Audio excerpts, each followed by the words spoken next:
ପିଲାମାନେ ଆଜି ଆମେ ପାଠପଢ଼ାକୁ ଯିବା ପୂର୍ବରୁ ଟିକେ ସାଠକୁ ଯିବା।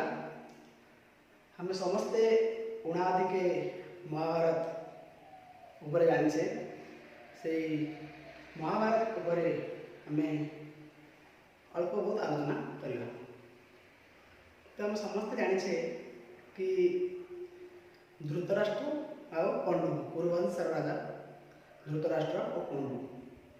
ତ ଧୃତରାଷ୍ଟ୍ର ଥିଲେ ଜନ୍ମରୁ ଅନ୍ଧ ଏବଂ ପଣ୍ଡୁ ଯିଏକି ଧୃତରାଷ୍ଟ୍ରଙ୍କ ସାନ ଥିଲେ। ତ ସେମାନେ ପିଲାବେଳେ ତାଙ୍କ ବାଲ୍ୟ ଶିକ୍ଷା ସମାପ୍ତ ପରେ ଯେତେବେଳେ ରାଜ୍ୟକୁ ଫେରି ଆସୁଛନ୍ତି ବା ଯେତେବେଳେ ବଡ଼ ହୋଇ ରାଜା ହେବାର ବୟସ ତାଙ୍କର ହୋଇଛି, ସେତେବେଳେ ରାଜା ହେବ କିଏ ଏମିତି ପ୍ରଶ୍ନ ଉଠୁଛି। କି ଲୋକମାନେ କହିଲେ କି ଅନ୍ଧଟି ଯଦି ରାଜା ହେବ ତାହେଲେ ଦେଶ ପାଇଁ ଭଲ ନୁହେଁ। ତ ଏହିସବୁ କଥାମାନଙ୍କ ମଧ୍ୟରୁ ବିଚାର କରି ଜଣେ ଅନ୍ଧକୁ ରାଜା କରାଯାଇନଥିଲା, ଅର୍ଥାତ୍ ଧୃତରାଷ୍ଟ୍ର ରାଜା ନ ହୋଇ ସାନ ଭାଇ ପଣ୍ଡୁ ରାଜା ହୋଇଥିଲେ। ତ ଏହାଦ୍ୱାରା କ'ଣ ହେଲା ନା ଧୃତରାଷ୍ଟ୍ରଙ୍କ ମନରେ କ୍ରୋଧ, ହିଂସା, ଦ୍ୱେଷ ଆଦି ବୃଦ୍ଧି ପାଇଥିଲା। କାରଣ ସେ ଚାହୁଁଥିଲେ ମୁଁ ରାଜା ହୋଇଥାନ୍ତି ଏବଂ ମୋର ସାନ ଭାଇ ପଣ୍ଡୁ ସେ ମୋର ମହାମନ୍ତ୍ରୀ ହୋଇକି ଶାସନ କାର୍ଯ୍ୟ ଚଳାଇଥାନ୍ତି, କିନ୍ତୁ ସେ ଯାହା ହୋଇପାରିନଥିଲା। ଏହାପରେ ସେମାନଙ୍କର ପିଲାମାନେ ଜନ୍ମଗ୍ରହଣ କଲେ। ତଥା ପଣ୍ଡୁଙ୍କର ପଞ୍ଚୁପାଣ୍ଡବ, ତାଙ୍କ ପୁଅ ଯୁଧିଷ୍ଠିର, ଭୀମ, ଅର୍ଜୁନ, ନକୁଳ, ସହଦେବ ଏବଂ ଧୃତରାଷ୍ଟ୍ର ଓ ଗାନ୍ଧାରୀଙ୍କର 101 ଭାଇ ବା 101 ଜଣ ଭାଇ, ଆଉ ଜଣେ ହେଉଛନ୍ତି ଦୁଶାଳତାଙ୍କ ଝିଅ। 101ତମ ଭାଇ ହେଉଛନ୍ତି ଦୁର୍ଦକ୍ଷ। ଆମେ ସମସ୍ତେ ଜାଣିଛୁ ଦୁର୍ଦକ୍ଷ ହେଉଛନ୍ତି ତାଙ୍କ 101ତମ ଭାଇ। ଏବଂ ଯେଉଁ ଦୁର୍ଦକ୍ଷ ଆଉ ଦୁଶାଳା ଯେତେବେଳେ 100 ପୁତ୍ର ଜନ୍ମ ହୋଇଥିଲେ, ସେତେବେଳେ ଗାନ୍ଧାରୀ କହିଥିଲେ ଯାଇକି ଯମୁନା ନଦୀ କୂଳରେ କାହାକୁ ଦୁର୍ଦଶାଙ୍କୁ, ଯେଉଁ ଆମର ଦୁର୍ବାସା ଋଷିଙ୍କୁ, କି ଜଣେ ଏଇ ଯେଉଁ କୁରୁବଂଶକୁ ସହାୟ ହେବା କାରଣ ହେବା ପାଇଁ ମୋତେ ପୁତ୍ର ସନ୍ତାନ ବା ଗୋଟେ ସନ୍ତାନ ମଧ୍ୟ ଦିଅ। ତ ଏଇ 2 ଜଣ ଜନ୍ମଗ୍ରହଣ କରିଥିଲେ।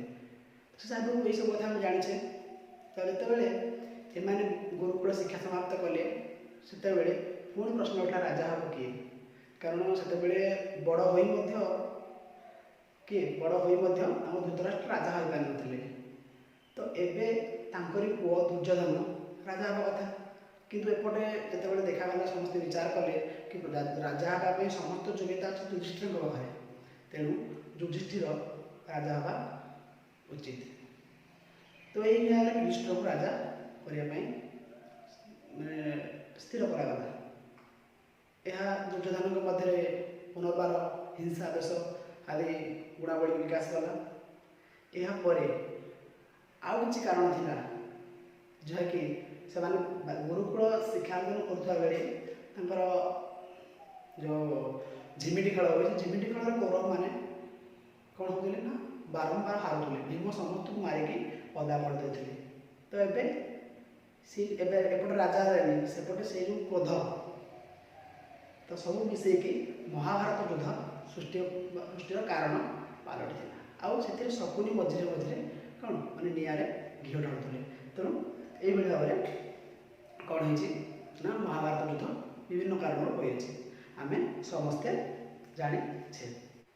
ତ ପିଲାମାନେ ଏଇ ଯେଉଁ ମହାଭାରତକୁ ନେଇ ତୁମର ଏକ ବିଷୟବସ୍ତୁ ରହିଛି, ଯାହା ହେଉଛି ମାନଗୋବିନ୍ଦଙ୍କ ମହାନତା।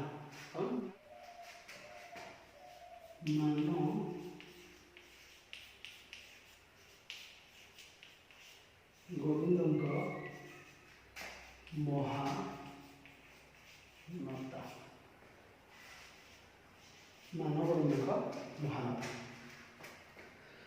ତ ଏଠି ବିଷୟବସ୍ତୁକୁ ଯିବା ପୂର୍ବରୁ ମୁଁ ତୁମମାନଙ୍କୁ ବୁଝାଇବାକୁ ଚାହିଁବି ଯେ ମାନଗୋବିନ୍ଦ କାହିଁକି ତାଙ୍କ ନାଁ, କାହିଁକି ଏପରି ନାମକରଣ ହେଇଛି ମାନଗୋବିନ୍ଦ? ଗୋବିନ୍ଦ କହିଲେ ତ ଆମେ ଭଗବାନ ବିଷ୍ଣୁଙ୍କୁ ବୁଝୁ ବା ଭଗବାନଙ୍କୁ ବୁଝୁ, ତାହେଲେ ଏ ଶ୍ରୀକୃଷ୍ଣଙ୍କୁ ବୁଝୁ। ଇଏ ମାନଗୋବିନ୍ଦ ପୁଣି କିଏ ନା, ଯେତେବେଳେ କାଳିଦାସ ଲେଖିଛନ୍ତି ଆମ ମହାଭାରତରେ, ଯେତେବେଳେ ଦୁର୍ଯ୍ୟୋଧନ ଜନ୍ମ ହୋଇଥିଲେ, ସେତେବେଳେ ବିଦୁରଙ୍କୁ ପଚାରିଥିଲେ। ବିଦୁର କିଏ? ବିଦୁର ଯିଏକି ଆଗତ ଭବିଷ୍ୟତ କହିପାରନ୍ତି। ତେଣୁ ଧୃତରାଷ୍ଟ୍ର ପଚାରିଲେ କି ବିଦୁର, ଏଇ ଯେଉଁ ପିଲାଟି ମୋର ଭବିଷ୍ୟତରେ କିପରି ଦେଖିବାକୁ ହେବ? ତ ସେ ତାର ଉତ୍ତର ଦେବାକୁ ଯାଇ କହିଥିଲେ कि जो पिलाटी गोविंद को भाया देखा किंतु कौन ना ये गोविंद जो अहंकार गोविंद तो अहंकार गुण था या पाखे प्रबल अहंकार गुण जात हम अर्थात यह महामानी हम से आमर नाम होता मान गोविंद ये मान गोविंद को अन्य भाव में आम कहले बुझा ये हूँ दुर्योधन कुरुवंशर राजपुत्र दुर्योधन। तो ये विषय मध्य को जीवा तो ये जो मान गोविंद को महानता कवि होते सारला दास ओडिया भाषा साहित्यर जड़े प्रमुख स्रष्टा व भित्तिभूमि स्थापन करते तेणु ये कवि होते किए कवि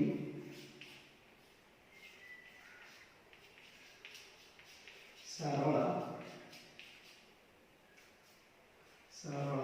दास कवि सारला दास आम सारला दास चिन्हवा ये होती सारला दास। यही सारला दास जन्मग्रहण करते सारला दास जन्मग्रहण करते जगतसिंहपुर क्योंठारे ना जगतसिंहपुर झंकड़ नामक ग्राम में जन्मग्रहण करते कवि सारला दास। कवि सारला दास आदि पर्व लिखिं एक पंक्ति जो थे आम जन्मस्थान संपर्क में जापर झंकड़ ग्राम मोर अटई बसती मूर्खंक संगरे मोर गला दिन राति। तो कवि कहते कि झंकड़ ग्राम मोर अटई बसती मूर्खंक संगरे मोर गला दिन राति। तो कवि झंकड़ ग्राम में जन्मग्रहण करते किसी पुस्तक देखिए कि से ग्राम नाम जंखेर कहला से जहाँ से झंकड़ ग्राम में जन्मग्रहण करते। कवि आद्य नाम थिला सिद्धेश्वर परिड़ा आद्य नाम सिद्धेश्वर परिड़ा आद्य नाम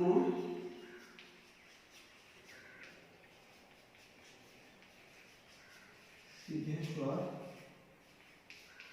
परिड़ा।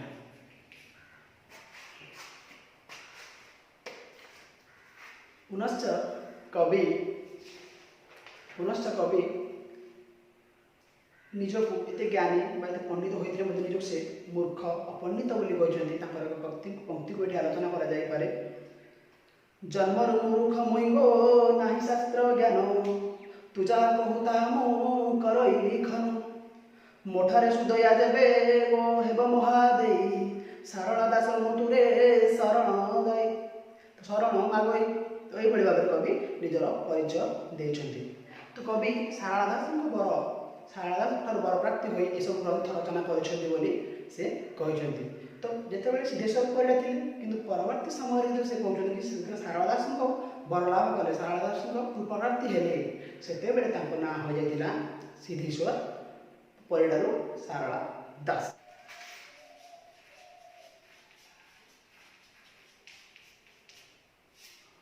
रचना कवि कौन कौन सब रचना कर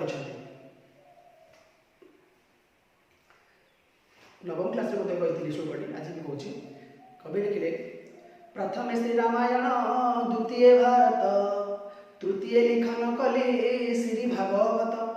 तो कवि कहते प्रथम श्री रामायण अर्थात बिलंका रामायण प्रथम से लिखिले बिलंका रामायण द्वितीय भारत माने द्वितीय से महाभारत लिखुंट एवं तृतीय लिखुंट आमर श्री भागवत अर्थात चंडी पुराण। यह बाद लक्ष्मीनारायण वचनिका आमर आउ गोटे विवाद मान विषय रही विचित्र रामायण तेणु बाद दूसरी कारण आज पर्यंत ताहा समाधान हो पारना किसी कवि लेखक कहते विचित्र रामायण सारला दास लिखिले आउ किसी कहते सारला दास लिखिले तेणु आम यही कथार बाद दूसरी बिलंका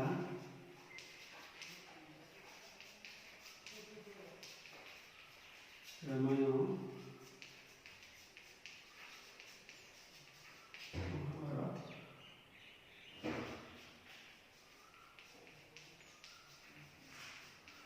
चंडीपुराण लक्ष्मी नारायण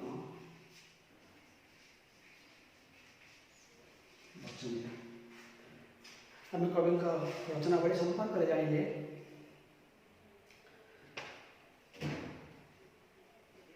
तो कवि द्वारा ये ग्रंथटी सृष्टि जो कविताटी लिखा जाए जो महाभारत ग्रंथटी रचना होती संपर्क किसी जाना यही महाभारत ग्रंथटी कविकर दांडी वृत्तर लिखा जाए अर्थात ये दांडी वृत्त कौन ना दांडपरी मुक्त जे से हूँ दांडी वृत्त जो प्रत्येक पादर दुई पादर एक पद हुए प्रत्येक पादर अक्षर सामान न थाए फल जे पाठ करे सी गायक निज सुहाइला बेले सुविधा बेले गान करे ये दांडी वृत्त मन रखा दरकार प्रत्येक पदर जो अक्षर संख्या सामान न था किंतु यह सर्वाधिक मान गोटे पदर सर्वाधिक अक्षर संख्या रही पार 32 सर्वनिम्न रहा 32 सर्वाधिक सर्वनिम्न 9 आम ये तथ्य को मन रखा पुनश्च ए 18टी पर्व रही 18टी पर्व रही महाभारत में 18टी पर्व को नहीं रचना हो पर्व गुड़ कौन कौन देखी नि तो पर्व गुड़िक हूँ प्रथम पर्व आदि पर्व द्वितीय मध्य पर्व तृतीय सभा पर्व चतुर्थ वन पर्व पंचम विराट पर्व षष्ठ उज्जग पर्व भीष्म पर्व द्रोण पर्व कर्ण पर्व शल्य पर्व गदा पर्व कांसिका पर्व बा ऐशिक पर्व नारी पर्व बा स्त्री पर्व शांति पर्व आश्रमिक पर्व अश्वमेध पर्व मुसली पर्व स्वर्गारोहण पर्व ये 18टी पर्व रही तो ये आम टे जान अच्छे प्रथम महाभारत ग्रंथ लिखले संस्कृत में व्यासदेव व्यासकृत महाभारत जो थिला से थिला कौन से भी 18 खंड पर रचित किंतु ये सीधा सरल भाव में अनुवाद न करी अवलंबन अनुसृजन कर नुआ कर मौलिक भाव में रचना कले महाभारत ओडिया महाभारत पंचदश शताब्दी जिते बड़े कि ओडिशा शासन करुँच राजा कपिलेन्द्र देव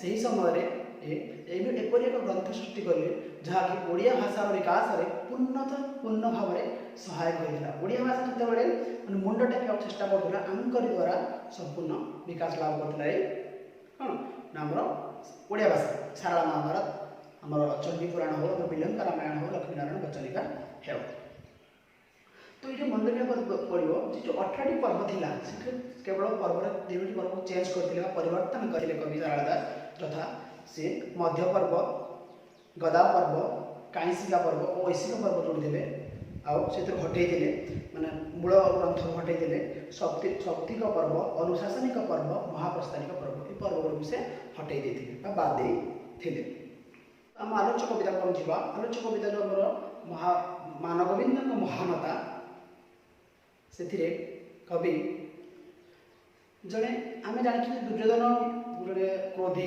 अहंकारी माने महामानी जी मैं राजसिंहासन में जहाँ भी किसी करे से कहते बिना युद्धे नदेवी सूचग्र मेदेवी मैंने बिना युद्धे सूची गुण मुने मेदेवी यही जन व्यक्ति महानता को प्रकाश कर जिते बड़े पंचपुत्र मृत्यु घटुची कि ना अश्वत्थामा हत्या कर द्रौपदी पंचपुत्र को से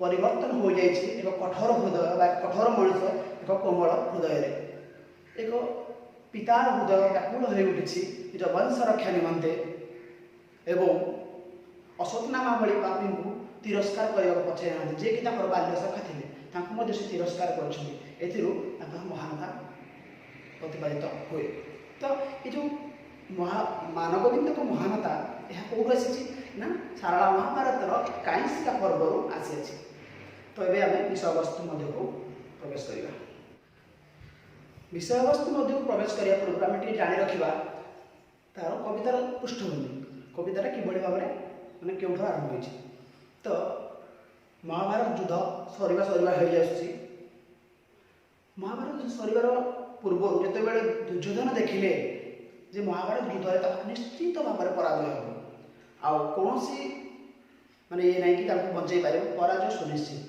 तो ए से बाध्य हो व्याससर को पड़े जो गोपन रखा लुचा पड़े तो से पंचपांडव मान जो पाई ना दुर्योधन को खोजी खोजी व्याससर पाखे पहुँचती और व्याससर पाखे पहुँचला पुनर्बार युद्ध कथा उठी से भीम दुर्योधन कहते मो समस्त योद्धा भीम भीम सहित युद्ध करेंगे ଯୁଦ୍ଧ ହୋଇଛି। କୃଷ୍ଣଙ୍କ ଇସାରାରେ ଶ୍ରୀକୃଷ୍ଣଙ୍କ ଇସାରାରେ ଭୀମ ଦୁର୍ଯ୍ୟୋଧନର ଜାନୁ ଉପରେ ପ୍ରହାର କରିଛି। ଫଳରେ ଜାନୁଭଗ୍ନ ଦୁର୍ଯ୍ୟୋଧନ ହୋଇଛି ମୃତ ଆସନ୍ନ ପ୍ରାୟ। ସେ ମରିବା ମାନେ ଯନ୍ତ୍ରଣାସିକ୍ତ ହୋଇ ପଡ଼ି ରହିଛି ସେଇଠାରେ। ଏହାପରେ ଶ୍ରୀକୃଷ୍ଣଙ୍କ ପରାମର୍ଶ କଲେ ଯେ ଏଇ ମୃତପ୍ରାୟ ବ୍ୟକ୍ତିକୁ ଆଉ ମାରିବା ଠିକ୍ ହେବ ନାହିଁ, ଚାଲ ଆମେ ଫେରିଯିବା। ଏମାନେ ଫେରି ଯାଇଛନ୍ତି। ଫେରିକି ଏମାନେ ପୁଣି ଯାଇଥିଲେ ଯୁଦ୍ଧ ଶିବିରକୁ ଯିବାର ଥିଲା, କିନ୍ତୁ ଯୁଦ୍ଧ ଶିବିରକୁ ନ ଯାଇ ଏମାନେ କ'ଣ କଲେ, ହସ୍ତିନାପୁରକୁ ଫେରିଗଲେ। ହସ୍ତିନାପୁରକୁ ଗଲେ। ଏପଟେ ଯୁଦ୍ଧରେ ସମସ୍ତେ ମରିଛନ୍ତି, କିନ୍ତୁ ଯେଉଁ ଦୁର୍ଦକ୍ଷ ବୋଲି ତାଙ୍କ ସାନ ଭାଇଟି ଥିଲା, 101ତମ ଭାଇ, ସିଏ ବଞ୍ଚିଛନ୍ତି। ସେ ସେଠାକୁ ଆସିଛନ୍ତି। ସେ ଆସିଲା ପରେ ତାଙ୍କ ପଛରେ ଆଉ ଜଣେ ବଞ୍ଚିଥିଲେ, ଗୁରୁଙ୍କ ପୁତ୍ର ବା ଗୁରୁପୁତ୍ର ଅଶ୍ୱତ୍ଥାମ ବଞ୍ଚିଥିଲେ। ଅଶ୍ୱତ୍ଥାମ ଆସିଛନ୍ତି। ଅଶ୍ୱତ୍ଥାମ ସେଠି କହୁଛନ୍ତି, ଦେଖିଲେ ଭାଇ ହେ ରାଜା, ଏବେ ହେ ମାନବ ଗୋବିନ୍ଦ ଦେଖିଲେ କି କ'ଣ ହେଲା, ମୋତେ ଯଦି ମାନେ ଆପଣ ସେନାପତି କରିଥାନ୍ତେ ତାହେଲେ ଆଜି ଆପଣଙ୍କୁ ଏ ଦିନ ଦେଖିବାକୁ ପଡ଼ିନଥାନ୍ତା।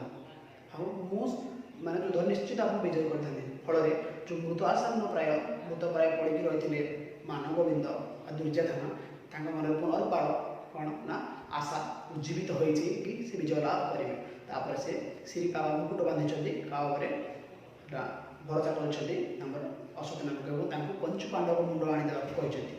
ତାପରେ ଅଶ୍ୱତ୍ଥାମ ଯାଇଛନ୍ତି ପଞ୍ଚୁ ପାଣ୍ଡବ ମୁଣ୍ଡ ପାଇଁ। ରାତ୍ରରେ ତ ଯୁଦ୍ଧ ହେବା କଥା, କ୍ଷତ୍ରିୟ ପାଖରେ ରାତ୍ରିର ଯୁଦ୍ଧ ହେବା କଥା ନାହିଁ, କିନ୍ତୁ ଦେଖ କେତେ ଭୁଲ କାର୍ଯ୍ୟ କରିଛନ୍ତି ଅଶ୍ୱତ୍ଥାମ ପାପି। ଇଏ ରାତ୍ରି ସମୟରେ ଯାଇଛନ୍ତି। ଦେଖିଛନ୍ତି କି ଯେଉଁଠି ଯେଉଁ ଶିବିର ହେଲା ସେଇଠି ବାହାରେ ବୁଲୁଥାନ୍ତି, କିଏ ପାଣ୍ଡବଙ୍କ ଶିବିର ବାହାରେ ବୁଲୁଥାନ୍ତି ଆମର ଦ୍ରୌପଦଙ୍କ ପୁତ୍ର ଧୃଷ୍ଟଦ୍ୟୁମ୍ନଙ୍କୁ ସେ ପ୍ରଥମେ ହତ୍ୟା କରିଛନ୍ତି। ଏହାପରେ ଶିବିର ମଧ୍ୟକୁ ଯାଇ 5ଗୋଟି ମୁଣ୍ଡ କାଟି ନେଇ ଆସିଛନ୍ତି ଏବଂ ନେଇକି ଆସିଛନ୍ତି। ତାପରେ ଆମର ବିଷୟବସ୍ତୁ ଆରମ୍ଭ ହେଇଛି। ଏବେ ଆମେ ବିଷୟବସ୍ତୁ କବିତା ପାଠ କରିବା। ଦୁର୍ଦକ୍ଷ ବୋଇଲା ସ୍ୱାମୀ ଶୁଣିମା ଦଣ୍ଡଧାରୀ, ଅଶ୍ୱତ୍ଥାମ ପାଣ୍ଡବଙ୍କ ମୁଣ୍ଡ ଛେଦି ଆଣଇ ଭାର କରି। ନୟନ ଫେଡ଼ି ରାଜା ଚାହିଁଲା ମାନ ଗୋବିନ୍ଦ, ପାଣ୍ଡବନ୍ତ ପ୍ରାୟ ବୁଝି ମନେଣ ସାନନ୍ଦ। ସାଧୁ ସାଧୁ ଅଶ୍ୱତ୍ଥାମ ବୋଲି ମାନ ଗୋବିନ୍ଦ ପ୍ରଶଂସୀ, ତୋତେ ସେନାପତି ନ କରି ଅଗାଧ ସମୁଦ୍ର ଗଲି ଭାସି। ହରାଇ କରି ପଛେ ଶିଖିଲି ମୁଁ ବୁଦ୍ଧି, ପାଦେଣ ଟାଳିଲି ମୁଁ ଏଡ଼େ ସମ୍ପ୍ରତି। ବାଳୁତ କାଳ ଯାହାକୁ ପାଇଲହି ସାକ୍ଷୀ, ଚିହ୍ନି ନ ମାରିଲି ମୁଁ ତାଙ୍କୁ ହୋଇଲି ନିରିମାଖି। ଅନେକ କୌଶଲ୍ୟ ଦେଖିଣ ଧୃତିରାଷ୍ଟ୍ରୀ, ଛାମୁରେ ନେଇ ପକାଇଲା 5 କରି ମୁଣ୍ଡ ଗୋଟି। ବୁଲଇ ଅଶ୍ୱତ୍ଥାମ ଶୁଣ ହୋ ଦୁର୍ଯ୍ୟୋଧନ, ପିତାର ଶତ୍ରୁ ଏଟି ଧୃଷ୍ଟ ଦେତି ମନ। ଦେଖିଣ ସାନନ୍ଦ ହୋଇଲେ ଦୁର୍ଯ୍ୟୋଧନ ରାୟ, ବୋଇଲେ ବେଗେ ଦଣ୍ଡଛତ୍ର ଧରତୁ ରାଜାଏ। ତ ଆମେ ଟିକେ ଏତିକି ଆଲୋଚନା କରିବା। ପ୍ରଥମ ପଂକ୍ତିରେ କହିଲେ, ଦୁର୍ଦକ୍ଷ ବୋଇଲା ସ୍ୱାମୀ ଶୁଣିମା ଦଣ୍ଡଧାରୀ, ଅଶ୍ୱତ୍ଥାମ ପାଣ୍ଡବଙ୍କ ମୁଣ୍ଡ ଛେଦି ଆଣଇ ଭାର କରି। ଅର୍ଥାତ୍ ଦୁର୍ଦକ୍ଷ ଆସି ରାଜାଙ୍କୁ କହୁଛି, ହେ ସ୍ୱାମୀ ବା ହେ ରାଜା, ସ୍ୱାମୀ ମାନେ ରାଜା ବା ପ୍ରଭୁ, ରାଜା ଭାଇ ପ୍ରଭୁ ବା ଭ୍ରାତା, ଦଣ୍ଡଧାରୀ କଲେ ରାଜା କି ରାଜା, ଏବେ ଅଶ୍ୱତ୍ଥାମ ପଞ୍ଚୁ ପାଣ୍ଡବଙ୍କ ମୁଣ୍ଡ କାଟି ଭାର କରି ନେଇ ଆସୁଛନ୍ତି। ଯେତେବେଳେ ଏ ଖବରଟି ଶୁଣି ଦେଇଛି, ସେତେବେଳେ ଦୁର୍ଯ୍ୟୋଧନ ପାଖରେ ବା ଦୁର୍ଯ୍ୟୋଧନ କିଭଳି ଭାବରେ ତାଙ୍କ ପ୍ରତିକ୍ରିୟା କରୁଛନ୍ତି ଆମେ ଦେଖିବା। ନୟନ ଫେଡ଼ି ରାଜା ଚାହିଁଲା ମାନ ଗୋବିନ୍ଦ, ପାଣ୍ଡବନ୍ତ ପ୍ରାୟ ବୁଝି ମନେଣ ସାନନ୍ଦ। ମାନେ ସାଙ୍ଗେ ସାଙ୍ଗେ ସେ ଯେଉଁ ମୃତପ୍ରାୟ ହୋଇକି ପଡ଼ିଥିଲେ, ସିଏ ଏବେ ନୟନ ଖୋଲିଛନ୍ତି, ଫେଡ଼ି ମାନେ ନୟନ ଖୋଲିଛନ୍ତି ଏବଂ ଚାହିଁଛନ୍ତି ମାନ ଗୋବିନ୍ଦ କ'ଣ ନା ଏବେ ପାଣ୍ଡବମାନେ ଯେଭଳି ଖୁସିରେ ଥିଲେ ସେଇଭଳି ସେ କ'ଣ ଆନନ୍ଦ ସହକାରେ ଚାହିଁ ବୁଝୁଛନ୍ତି ପାଣ୍ଡବମାନଙ୍କ କ'ଣଟେ ମୃତ୍ୟୁ ହୋଇଯାଇଛି। ତାପରେ ସାଧୁ ସାଧୁ ଅଶ୍ୱତ୍ଥାମ ବୋଲି ମାନ ଗୋବିନ୍ଦ ପ୍ରଶଂସୀ, ତୋତେ ସେନାପତି ନ କରି ଅଗାଧେ ସମୁଦ୍ର ଗଲି ଭାସି। ତ ଏଠି ଦୁର୍ଯ୍ୟୋଧନ କହୁଛନ୍ତି କି ସାଧୁ ସାଧୁ, କାହାକୁ ନା ଅଶ୍ୱତ୍ଥାମ ଧନ୍ୟବାଦ ଦେଉଛନ୍ତି, ସାଧୁ ସାଧୁ କହୁଛନ୍ତି, ବହୁତ ପ୍ରଶଂସା କରୁଛନ୍ତି। ହେ ଅଶ୍ୱତ୍ଥାମ, ତ ତୁମକୁ ମୁଁ ମାନେ ସେନାପତି ନ କରି ଆଜି ପଶ୍ଚାତାପ କରୁଛି। ଆଜି ମୁଁ ଆଜି ଅଗାଧ ସମୁଦ୍ରରେ ବୁଡ଼ି ଯିବାକୁ ଯାଉଛି, ମାନେ ଆଜି ସେ ପରାଜୟ ନିଶ୍ଚିତ ତାପରେ ହେବାକୁ ଯାଉଛି। ତେଣୁ ସେ ପଶ୍ଚାତାପ କରୁଛନ୍ତି, ମନସ୍ତାପ କରୁଛନ୍ତି କି ଦୁର୍ଯ୍ୟୋଧନ ମାନ ଗୋବିନ୍ଦ। ହରାଇ କରି ପଛେ ଶିଖିଲି ମୁଁ ବୁଦ୍ଧି, ପାଦେଣ ଟାଳିଲି ମୁଁ ଏଡ଼େ ସମ୍ପ୍ରତି। ସେ କହୁଛନ୍ତି କି ସବୁକିଛି ଆଜି ମୁଁ ହରାଇ ଦେଇଛି, ଆଜି ସବୁକିଛି ମୁଁ ହରାଇ ଦେଇଛି, ତଥାପି ଆଜି ମୁଁ ବୁଦ୍ଧି ଶିଖିଲି କି ସମ୍ମୁଖୀନ ହେଉ ପଛେ ମୁଁ ବୁଦ୍ଧି ଶିଖିଲି, ମାନେ ତୁମକୁ ସେନାପତି ନ କରିବାର ବୁଦ୍ଧି ଏବେ ଶିଖିଲି। ମୋ ନିଜ ପାଦରେ ହିଁ ମୁଁ ସମସ୍ତ ସମ୍ପତ୍ତି, ଅର୍ଥାତ୍ ବିଜୟ ତୁଲ୍ୟ ସମସ୍ତ ସମ୍ପତ୍ତି, ଯେଉଁ ବିଜୟ ପାଇଥାଏ, ଯେଉଁ ବିଜୟର ଯେଉଁ ସ୍ୱାଦ ଆସି ଚାଖିବାକୁ ପାଉନାହାନ୍ତି ବା ଚାଖି ପାଇ ପାରିବେନି ବୋଲି ଆଶା ବ୍ୟକ୍ତ କରିଛନ୍ତି। ତାପରେ ପୁଣି କହୁଛନ୍ତି, ବାଳୁତ କାଳ ମୁଁ ଯାହାକୁ ପାଇଲଇ ସାକ୍ଷୀ, ଚିହ୍ନି ନ ମାରିଲି ମୁଁ ତାଙ୍କୁ ହୋଇଲି ନିରିମାଖି। ଦୁର୍ଯ୍ୟୋଧନ କହୁଛନ୍ତି କି ବାଳୁତ କାଳରୁ ତୁମ ମୋର ସଖା, ମୁଁ ଗୁରୁପୁତ୍ର ଗୁରୁ ଦ୍ରୋଣଙ୍କ ପୁତ୍ର ତୁମ ଅଶ୍ୱତ୍ଥାମା, ତୁମକୁ ମୁଁ ବାଳୁତ କାଳରୁ ସଖା ଭାବରେ ଚିହ୍ନିଛି, କିନ୍ତୁ ତୁମକୁ ମୁଁ ଆଜି ଚିହ୍ନି ପାରିନି, ମୁଁ ଚିହ୍ନି ନ ପାରିଛି, ଅସହାୟ ହୋଇଛି, ନିରିମାଖି ମାନେ ଅସହାୟ ଆଜି ମୁଁ ହୋଇଯାଇଛି ବୋଲି କବି ବା ସାରଳା ଦାସ କାହା ମୁହଁରେ ଶୁଣାଇଛନ୍ତି ନା ଆମର ଦୁର୍ଯ୍ୟୋଧନଙ୍କ ମୁହଁରେ ଶୁଣାଇଛନ୍ତି। ଅନେକ କୌଶଲ୍ୟ ଦେଖି ଧୃତରାଷ୍ଟ୍ରୀ ଛାମୁରେ ନେଇ ପକାଇଲା ପାଞ୍ଚ କରି ମୁଣ୍ଡ ଗୋଟି। ଯେତେବେଳେ ଦେଖିଛି ଯେ କିଏ ଅଶ୍ୱତ୍ଥାମା ଦେଖିଛି, ହଁ ଏଇ ସମୟରେ କ'ଣ ନା ଦୁର୍ଯ୍ୟୋଧନ ଖୁସି ଅଛନ୍ତି ଏବଂ ଉଲ୍ଲାସ ମଧ୍ୟରେ ଅଛନ୍ତି, ଠିକ୍ ସୁଯୋଗ ଦେଖିକି ସେ ପାଞ୍ଚଟା ଗୋଟି ମୁଣ୍ଡ ନେଇକି ସାମ୍ନାରେ ପକେଇ ଦେଇଛି। ତାପରେ ବୋଲ ଏଇ ଅଶ୍ୱତ୍ଥାମା ଶୁଣ ହୋ ଦୁର୍ଯ୍ୟୋଧନ, ପିତାର ଶତ୍ରୁ ଏଠି ଧୃଷ୍ଟ ଯଦି ମନ। ସେ କହୁଛନ୍ତି ହେ ଦୁର୍ଯ୍ୟୋଧନ ଶୁଣ, ଏ ହେଉଛି ପିତାର ଶତ୍ରୁ। ପ୍ରଥମ ମୁଣ୍ଡଟି ଯେତେବେଳେ ଫୋପାଡ଼ିଛି ମାନେ ସେ କହିଛି କି ଇଏ ହେଉଛି ପିତାର ଶତ୍ରୁ କିଏ ନା ମୋ ବାପା ଦ୍ରୋଣଙ୍କ ଶତ୍ରୁ ଧ୍ରୁପଦ, ରାଜା ଧ୍ରୁପଦଙ୍କ ପୁତ୍ର ଧୃଷ୍ଟଦ୍ୟୁମ୍ନ, ଇଏ ହେଉଛି ଧୃଷ୍ଟଦ୍ୟୁମ୍ନ। ଏହାର ମୁଣ୍ଡଟି ମଧ୍ୟ ମୁଁ କାଟିକି ଆଣିଛି। ସେ ଆହୁରି ଖୁସି ହେଇଗଲେ, କାରଣ ଶତ୍ରୁକୁ ନିଧନ କରିନାହାନ୍ତି ନା, ସେ ଆହୁରି ଖୁସି ହେଇକି ପୁଣି ଆଶା ବ୍ୟକ୍ତ କରୁଛନ୍ତି। କ'ଣ ହେଇଛି ଦେଖିନ ସାନନ୍ଦ ହୋଇଲେ ଦୁର୍ଯ୍ୟୋଧନ ରାୟ, ବୋଇଲେ ବେଗେ ଦଣ୍ଡ ଛତ୍ର ଧରତୁ ରାଜା। ମାନେ ଏତେ ଖୁସି ହେଇଗଲେ ସାଙ୍ଗେ ସାଙ୍ଗେ କହିଲେ ହେ ଅଶ୍ୱତ୍ଥାମା, ତୁମେ ଏବେ ଦଣ୍ଡ ଛତ୍ର, ତୁମେ ଏବେ ଶାସନ ଭାର ଗ୍ରହଣ କର, ତୁମେ ଶୀଘ୍ର ଯାଇକି ଶାସନ ଭାର ଗ୍ରହଣ କର। ତ ଏ ଥିଲା ଆମର କ'ଣ ନା ଆମର ବିଷୟବସ୍ତୁ ମାନେ ଏଇ ଯେଉଁ ପାଠ। ତ ଏଇ ମଧ୍ୟରେ ଯେଉଁ କିଛି କଠିନ ଶବ୍ଦ ରହିଛି ତାହାକୁ ଆମେ କ'ଣ କରିବା ନା ଦୂରୀକରଣ କରିବା।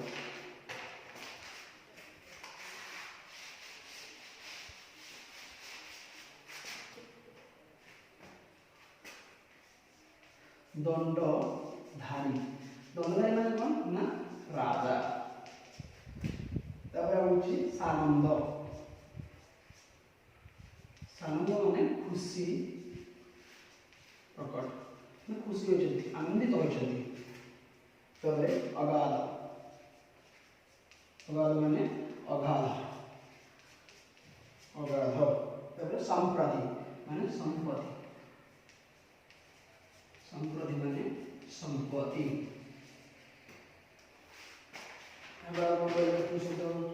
ନିରିମାଖି, ନିରିମାଖି ମାନେ ଅସହାୟ, ଅସହାୟ। ତାପରେ ଆଉ ଗୋଟେ ଉତ୍ସଲ୍ୟ,